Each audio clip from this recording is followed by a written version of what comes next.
Hey everyone, this is Nightflame, and welcome to another episode of the Comic Book Hall. Thank you for bearing with me. I know I promised to upload a bunch of other videos, and unfortunately, I haven't been able to do that. I've been really busy, and for the first time ever, I'm actually behind in comics. You see that pile in the back? Those are things that I have to kind of get through. There's some from last week. Majority of it has been finished, but I'm missing a couple, I think 3 issues I'm behind on. The No Way Home or Long Way Home, the one by Jonathan Hickman. I think Deathstroke, and then something else. So I'm gonna get caught up sooner rather than later. I'm not sure why that happened, to be honest. It's low-key a recession indicator that I'm not caught up with comics. So I'm gonna make sure that this week I'm caught up. There's a huge pile to go through, so I'm gonna make sure I get through that. I've been brainstorming a lot of videos. I really want to do a ranking video with like the tiers. I've always really thought those were interesting and fun. So I'm thinking doing one maybe of like New 52 runs or maybe favorite Robins. I'm trying to figure out what would be the best, right? Or maybe rank all the ongoings that DC and Marvel are doing on like a tier system. So I think that might be fun. That way I can use my like screen recording software that I have, because I find those videos to be easier to film than the ones that I do right now. Because this one, if I were to really get into it, I would have to do a lot of editing to add like pictures and stuff. So bear with me, right? But regardless, I'm gonna keep on doing the comic book hauls just because they're so easy to film and they're just really fun to do. Gets me excited. So besides that, let's just get it started. As you know, there's always my shipment from Discount Comic Book Service, my comic haul from the comic book shop, and then I usually get some random things. So let's get the random things out of the way. I did see Supergirl yesterday, and I got that Lobo popcorn bucket, which I will show later on. I was thinking about doing kind of like a popcorn bucket collection video. As you can see, I have one in the back from Superman from last year. I also have like a baby Deadpool from Deadpool and Wolverine, which came out like I think 3 years ago at this point, which is crazy. But I did see Supergirl, and I thought it was fun. I liked The Woman of Tomorrow, like that specific graphic novel. I know a lot of people are not fans of Tom King. If I separate the artists from the art, I do think it was a really good story. It's definitely one of my favorite Supergirl stories. So I was excited for it to be adapted. Do I think it was like a good adaptation? Definitely not. It reminded me a lot of Captain Marvel, and I feel like unfortunately a lot of studios, whenever they make like a female-led superhero movie, they really try to drive the fact of like she's a woman and she can do it better, right? Which it's not a bad thought. Like I definitely love that, but they don't do it in like a sly way. It's very in your face, right? I think Captain Marvel was a good example of that, where it really was like she's a female superhero and she can kick butt. But and it got to the point where it was like really in your face. This one was definitely more sly, like it wasn't in your face like that, but at the same time I do think that they missed out on a lot of the good character beats from The Woman of Tomorrow. And unfortunately, that didn't make the cut. But I did like Millie Alcock as Supergirl. I think she's really good in that role. And Jason Momoa as Lobo was a standout as well. The first half, I think, was better than the second. The CGI, definitely not the best. It was kind of giving CW at some points, which is unfortunate. And for some reason, the movie looked so dark visually. Like, it felt like they really needed more lighting in the set to make it pop.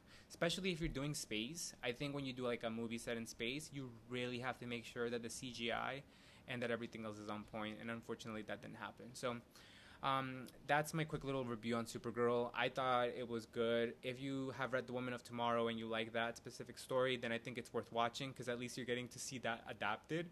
But I don't know if this is going to be like a hit for people who are not fans. So moving on, real quick, I want to show some covers from Absolute Batman 21 that I got. If you also were not aware, Absolute Batman is getting adapted to an animated show, which is crazy. A lot of people are hyped, and apparently this skyrocketed everything Absolute Batman. So issue number 1, which was already hard to get, now it's like at 1,000s, right? And that's crazy, because I was thinking about getting it eventually, but now I might have to sit out on it. I'll wait for it when it eventually drops. But so far, I've been collecting everything since I started reading. And I got 2 variants for Absolute Batman 21, which was the one with Two-Face in the cover. This one is from Third Eye Comics. It's the Becky Cloonan variant, which you can see here. Love Becky. I think her art is really good. And then this one is a Dexter Soy one. I've been collecting a lot of these Dexter Soy variants. I think they're really cool. He loves to homage really cool pop culture things. Some of his previous covers, they were homages to like anime. This one is an homage to I think it's The Shining. Yeah, and Batman is on the other side. It's actually a wraparound, and Batman is, with his axe, axing the door. So I thought these two were cool. I do have other ones coming along as well. I have the Mark Brooks one. I think the Scotty Young connecting variant with the Robins is coming soon as well. I saw my shipment tracking information for that. So a lot of cool things coming in next week. And then last but not least, for graphic novels, this one was back ordered, so they finally shipped it to me, and this is Absolute Wonder Woman Volume 2. It just goes into my Absolute collection that you might see in the back. I am missing the Volume 2 for Flash and Green Lantern, and eventually Martian Manhunter, so I will be getting those when it releases later down the line. Okay, so cool. Let's get through my comic book shop haul. So I got 3 books this week. First, I got the Sanford Green variant for Superman issue number 39. Love Sanford Green. I actually got to meet him a couple weeks ago. He's super dope. Just had to get his cover. I love how he draws, and this really was popping to me, so I had to get that. I got the regular cover as part of my shipment. Next, I got Capes issue number 8. I actually really enjoyed issue number 7, so I thought I might give issue number 8 a try. I couldn't get it ahead of time because I didn't order it back then. But yeah, I definitely was able to get this copy now. This variant is done by Ito, I think is his name. So excited to see how this turns out. And then last but not least, I got King Spawn issue number 56. I've actually been enjoying Matthew Rosenberg's run on Spawn so far. I think he has a really clear voice. I'm trying to see what's his plot, what is he trying to attempt to do, because so far we've just been setting up. I don't really know what he's trying to do yet, so I'm excited to see more and more information come out on this, but it's been fun so far. For King Spawn, I'm not too fond on the art. I do like the art on the regular Spawn title more, but hopefully the art is a little bit better this time around, because last issue the kids were looking a little crazy. So this is King Spawn issue number 56. Okay. Cool. Now let's get through the shipment this week. And I actually got a blind bag, which I'm excited to open. It was kind of delayed because of back orders. And then they separated into 2 for some reason. So let's crack it open and then take it from there. Yeah, let's do this one first, and then we'll do the blind bag at the end. But yeah, big shipment today. And then next week, I think it's a light week. So I'm not too worried. I'm definitely going to get cut up this week for sure. Let me use the scissors because it is giving me a hard time. Okay, cool. I'm just gonna clean that later. Gonna put these out. Okay, so first thing on the pile is Ultimate Impact Reborn issue number 2. We continue this miniseries that is about the origin boxes from the Ultimate Universe making their way back to Earth, and us getting a bunch of new superheroes and villains. Issue number 1 was, interestingly enough, a lot of forgettable people, but Wonder Man is one of the standouts, so hopefully we get them to be more fleshed out. I still don't know what they intend to do with these characters. We haven't really heard much about it, but hopefully their plans for them kind of unfold here. So this is Ultimate Reborn, issue number 2. I believe you are supposed to read this after Ultimate Endgame 5, Ultimate Finale, and then this. So a lot of Ultimate Universe titles today. And this one is a variant, I believe, by Torrin Clark. So, cool. And I think this is written by Chris Condon. Next, in the topic of Ultimate, we have Ultimate Endgame issue number 5, the finale of the miniseries. Hopefully this ends well. Last issue was not the best. I really do think that they told Dennis Kim to wrap this up as fast as he can. So hopefully we get more information on what's going to happen with the Ultimate Universe in this title, but I really did like this cover. It's drawn by Stefano Caselli, who was heavily involved with this version of the Ultimate Universe. So love how all the characters that were a big part of it are highlighted, and yeah, excited to see what happens. So that's Ultimate Endgame issue number 5. Next is Narco issue number, I think it might be issue number 3 or 4. It doesn't really say, but this is an homage to The Birds, I believe. Each variant cover has been homaging classic horror movies. And this one has been interesting. If you haven't read it, it's about this kid who has narcolepsy, and the love of his life ends up getting killed in front of him, and he doesn't really know what happens because he fainted, and he had his narcolepsy episode right before it.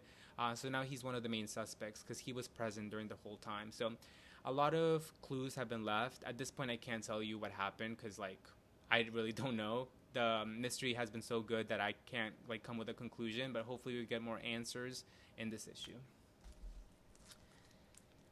This one's a big one, and this one is Ultimate Universe Finale, issue number 1. So this you're supposed to read after Ultimate Endgame, so don't read this one first. This is the Ryan Stegman variant, and I believe this wraps all the loose ends from the Ultimate Universe, so hopefully we get a satisfying finale for this. It's a big boy too, it feels heavy when I hold it.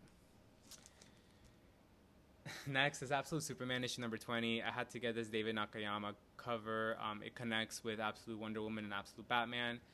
Excited for this. I do believe we get more information about Brainiac.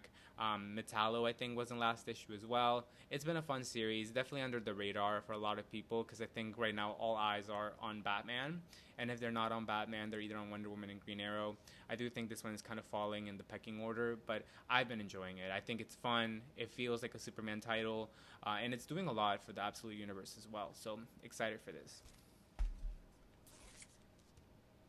I'm actually really, really excited for this one as well. This is Blood of the Wolfman, issue number 1. This is written by Joshua Williamson with art by Leo Max and Pip Martin. The preview that's been in the previous image issues that have been released in the last couple of weeks has been really, really good. I do think this is going to be one of the ultimate, what's it called? The Universal Monsters title that I'm really going to like. I wasn't a huge fan of Phantom of the Opera, but I do think this one is really going to satisfy me because the previews have been amazing. Joshua Williamson is way more than capable. So this one is in good hands, and I'm excited to read this one. So should be a good issue. Next is Absolute Green Lantern, issue number 36. I also did get this David Nakayama variant. I have dropped this series, so this is the last issue I will be getting until maybe a new creative team or maybe a new direction. It just hasn't fulfilled my needs. I feel like I was expecting it to be really serious and a good story for Kyle Rayner, but unfortunately that hasn't happened. So this to me is probably going to be the last issue, and that's Green Lantern, issue number 36. Next is X-Men, issue number 32. We are on the road to DNX, so I think it's going to just be a lot of lead up to that event. This is one of the main titles that's leading up to it, and I think it's going to be the one that's mostly tied in. We are finally going to figure out what's going on with Magneto, I think, in this issue. We know that his condition is not an actual real thing. It's a result of the future. So hopefully they're able to figure out and we can have him back. He's been really missing in action, and it shows. He's a important piece of the X-Men, and him just being on the sidelines hasn't been the best for the X-Men as a whole. So hopefully we are able to get him back on the field soon. And that's X-Men issue number 32. And this beautiful variant is done by Marco Cicchetto. We continue with the goodness from Ito. Another variant from him in Void Rivals issue number 31. This one's written by Robert Kirkman with art by Connor Hughes. I think his name is Squagzoid. He's finally going to get another issue spotlighting him, so I'm excited for that. Last issue where we got his origin story was so interesting. I think he's definitely one of the more compelling characters of the series, so excited to get him back and have a spotlight on him. And apparently we're getting ROM on the series soon, so stay tuned. This has been also really fun and a pivotal part of the Energen universe. Next, we get Corpse Knight, issue number 3. Love this Lorenzo De Felici variant. It looks like it's the Corpse Knight coming out of the graveyard. This has been fun as well. A really good father and daughter story. The art is beautiful. Just very compelling. I think last issue we finally got the direction of where this is going. It was moving a little too fast for my liking. It felt like a very quick read. So hopefully we're able to get more information this time around, and it's a little bit slower. But yeah, I've been enjoying it. It's a mini series. It's only till issue 6, and if you haven't picked it up, definitely get caught up on this. We are continuing with the Supergirl fever. This is Summer of Supergirl special, issue number 1. Very similar to the Summer of Superman special from last year. This focuses on Kara, and it kind of gives us a direction of her on what's to come in the comics for the next couple of months. It involves Lobo for sure because synergy with the movie. I'm not sure what else is going to happen in this issue. We might get some bonus stories. I just picked it up to get excited for the movie, and this Mahmoud Asrar variant is, promoting the movie for sure because this is Millie Alcock's Supergirl. So hopefully this is good. I'm not expecting too much from it because I'm not a big fan of the current ongoing. So hopefully it's good. That's all I can hope for. Next, we get another part of the David Nakayama connecting cover.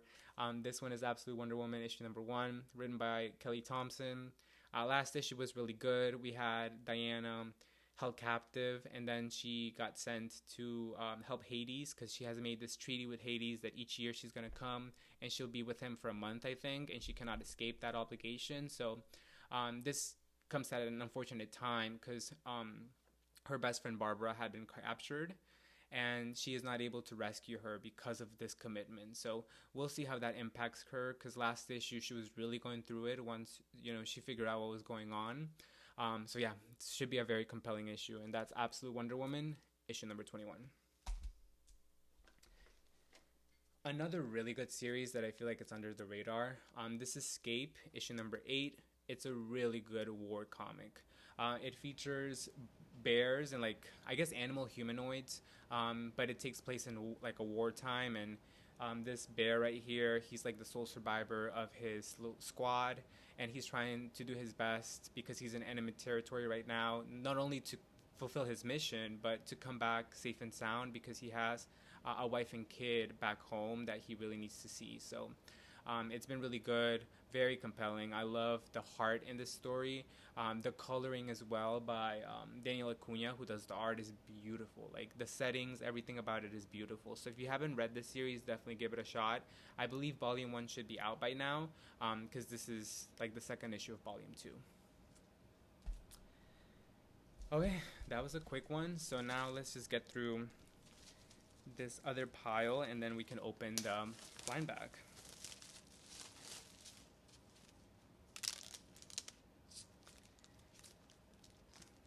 Okay, that blind bag is thick. Okay. Sorry, I'm just throwing these because I'm going to pick it up later, I promise. Okay. Next is the Feral / Stray Dogs crossover with Feral issue number 24. We are one issue away from the big issue number 25, and then I believe Feral takes a break for a month before it comes back in September. Should be super, super good. It's been kind of leading up to like a big event where either we're going to lose some cats or we might get some answers of what this whole disease is. But yeah, super good. It's been fun. Definitely give it a shot if you haven't. Next is Justice League Unlimited, issue number 20. This one has been a little bit on the background, to be honest. I feel like Justice League should be a titular title, but it hasn't felt big since DCKO. I really do think this should have been one of like the main flagship books post DCKO. But right now it feels kind of like a filler arc. It's dealing with that whole amnesty between the supervillains and the heroes. So that's been kind of like the main focus for this. But we haven't really seen it be kind of like a main topic of conversation, right? So expecting a lot from this book. Hopefully we get more character moments. I do think that because it has such a huge roster of characters, it tries to juggle a lot at once, when I think it should kind of do what the show used to do and focus on specific teams per story arc. I think that would really fulfill more, right? And we might be able to see characters that we don't typically get to see. So this is Justice League Unlimited, issue number 20. Next is Detective Comics, issue number 1110. A lot of ones there. It continues the story arc between Batman, Green Arrow, and Black Canary. It seems like someone from their past is coming to haunt them, and they're trying to figure out what's going on. I do think this has been really good as well. It really fills the void of not having a Green Arrow series in the mainline universe. And the art is beautiful. It's just been really fun. I've been enjoying it each month. I think it's a book that captures the great stuff from a Batman comic, but at the same time it doesn't really need to be like in continuity like the main Batman book. It's allowed to do fun things like this team up, right, because it's Detective Comics. So yeah, I've been enjoying it. So that's issue 1110. Next is Superman 39. We already discussed this. This is the main cover, and it continues the battle between Superman Prime or Superboy Prime and Manchester Black. And I already read this issue, and let me tell you, the art is so beautiful. Dan Mora, this is your best issue to date, for sure. You can see his versatility so much in this book. He really can do a lot. Next is Venom, issue number 259. I think Marvel had hinted that this is gonna end in September. I haven't done my solicitation video for Marvel. I don't know if it's too late now. You guys let me know in the comments if you want to see it. But I was breezing through it and I noticed that they were kind of hinting at the issue in September for it to be its last, right? And obviously I don't think it's going to end. They're going to relaunch it and be like all new Venom or MJ and Venom or something. We'll see. But I've been enjoying it. It's been one of my favorite series from Marvel so far. I love this direction for MJ. It really makes her stand out as a character and not make her like a supporting cast. Yeah, I've been enjoying it, and that's Venom issue 259. Next is The Flash issue 34, beautiful David Nakayama variant. We continue our story arc with, well, I think this is actually a brand new story arc. Gavin Godry and Ryan North are still on board. We had just completed that story arc with the Bomb last issue, and I think we're starting something new here. So we'll see what Ryan North and Gavin Godry have in store for Flash. But this has been really good. Ever since the new creative team took over, it feels fresh, feels different, and I've been enjoying it. Let me twist this. Next, we get Captain America issue number 12. Huge issue, last one. So if you haven't read it, and at this point it's been a month since it came out, last issue Captain America died. So now he's apparently in hell, and we're trying to figure out like how he ended there. Like, is this real? Is he really gone? I think Doctor Doom was there as well, so now he's gonna have to come face to face with him. I don't know how closely this is tied to what's going to happen in Avengers Armageddon. I do think the lead up to this was Avengers Armageddon. I feel like now we're kind of doing like a solo story for Captain America, but we'll see what happens with this issue. And I believe we get Valerio Skitty back, so I'm excited because his art has been truly missed. We continue with the Infernal Hulk issue number 8. Next issue will be the penultimate issue, and then issue number 10 ends this volume. I'm gonna be honest, it feels like it's been dragging a little. I think ever since issue number 1, it's just been him destroying the world, and now it's going to be him destroying the world for 2 more issues. We have seen different parties involved, which I liked. I think the issue with the X-Men was really necessary to continue this story, but I do want him to do more, right? It feels like it's slowing down, and I want this to be grander in scope, and I think we're getting what we want in September, I want to say, where we're getting a bunch of tie-in issues for this whole story arc. So we'll see what happens, but I've been enjoying it. I just feel like it's dragging a little, and I wish we had just more attention on this book. Next is Wonder Woman issue number 34. This has been getting dragged so bad on Twitter. People have been hating it. I am in the minority, I guess. I've been enjoying it for what it was. I don't think it's a horrible Wonder Woman story. Like, I've read some really, really bad Wonder Woman books in the past, and this one doesn't really pale in comparison that much. I think people just don't like this because it's Tom King. But I've been enjoying it. I don't think it's bad. I do think Trinity, like, I like her. A lot of people seem to say that she's kind of a forced character, like she's been forced into the universe, but I liked her. I mean, if we have Damian, if we have John, you know, we need to have someone from Wonder Woman. At this point, if you want to continue that legacy, we have to establish those characters, even if the fans don't like it, because I know initially I don't think fans were happy about John, but now they're kind of like definitely buying into him, so I hope the same happens with Trinity. But it's been fun. I mean, I haven't been hating it. I think the art is good. I think the Matriarch is a very powerful villain, so we'll see what happens. Next is Doom Quest issue number 2. This actually works out because we do have the Doom Quest issue number 1 variant here, so we'll see what happens, but really, really enjoyed issue number 1. I thought it was so much fun. I was kind of worried because I'm like, Marvel is really pushing a lot of these Doom titles, right? We had One World Under Doom. We have all these like Doom battles that are going to start happening next week, where it's like Doom versus Fantastic Four, Doom versus Spider-Man. So it really seems like they're oversaturating the market with Doom, right? Unfortunately. But this is one of the few books that's actually really good. So definitely pick it up. And if not, get it for this beautiful Alex Ross cover. But besides that, the story has been good as well. Last 2 issues before we open the blind bag. We get X-Men Outback, issue number 1. This is a out-of-continuity story. It goes back into the time when the X-Men were in Australia. This is written by Steve Orlando with art by Steven Segovia. We'll see what happens. I mean, I'm only getting it for this beautiful Russell Dodderman cover, but you know, could be a fun book, so we'll give that a shot. And then last but not least, it's the Tana issue number 3. We continue Jamal Campbell's run on this book. It's been so good so far, so hopefully we get another hit in this issue. I've been enjoying it. There's not really much to say other than Jamal Campbell's been killing it. He's been doing art, he's been doing writing, and you could tell that he's really involved and like he really has a love for this character. Okay, well, that was my comic haul for the week.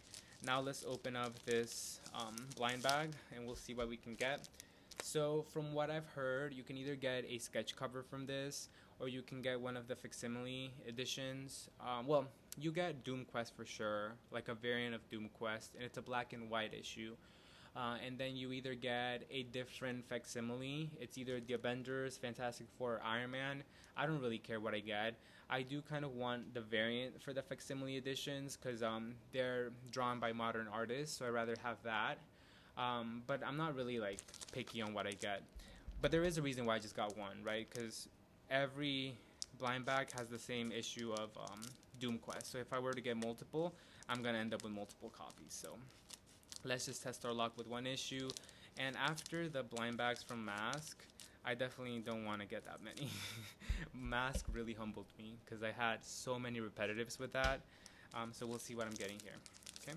So the blind bag is actually really good quality. It's way thicker than the rest, so good on marble for that. Okay. Yikes. There we go. So it doesn't seem like I got a sketch cover. Okay. I already saw what I got, but let me just highlight it. So I got this, I guess it's like a mask from Dr. Doom. Interesting. It seems really small for the face, to be honest. Maybe I just have a big face.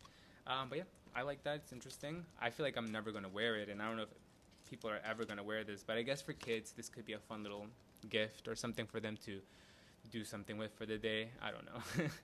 And then, as discussed, I got Doom Quest issue number 1, the variant.